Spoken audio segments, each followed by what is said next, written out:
Welcome to ECN Trade Daily Video.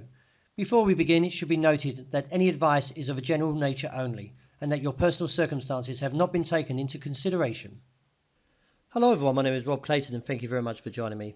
Well, the Australian dollar is attempting to try and regain its momentum to the upside after numerous attempts have failed, and I expect to see it again. To me, the point is that the market is still failing, and at this stage I do expect to see further challenges to the downside, with the immediate level coming in at 40 and then lower towards 75.05.15 and reassess from there. As I mentioned, resistance comes in at 80 on the top side and then firmer above at 76.35, which should still serve as a cap, as you can see for the last 4 days, has quite respectively.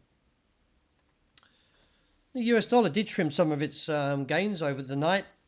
However, the market still looks towards the downside, with this base coming in now at 110.70, which has been holding for quite some time now. Overall, I still expect to see further weakness, especially since we've seen that rejection from above the 112 handle, with immediate resistance seen at 111.70. I do see a cap now at 112.30. Well, dollar yen, very disappointing that the market cannot continue on at the moment. So with the resistance seen at 111.90, could look back towards that 110.80 support. Overall, I'm not getting too negative. I think it's just a short-term pullback as the market catches its breath for its next rally, which I'm still looking towards 112.50 and reassess from there. Beneath 110.80 would give some concerns, although I do expect to see a base holding around 110.35.45. Well, the pound broke down lower overnight and got to a low of 125.85, right in front of that support at 125.30.55.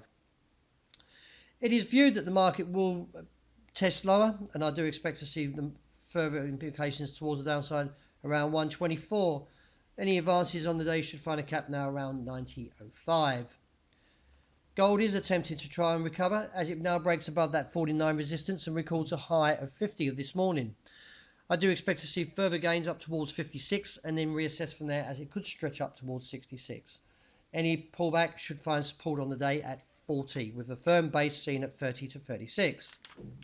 And to wrap up with oil, well, the market stabbed to the downside and nearly got to its objective of $41.50.70 after briefly printing the low of $41.82. Now, I still expect to see further weakness and eventually take on that challenge of 41.5, with any advances now, although it's a bit of a stretch, comes in at 44.40.60. So that wraps up my daily video. Thank you very much for joining me. I hope you have a great day, and keep an eye out for the US dollar to see how it plays in the next 24 hours.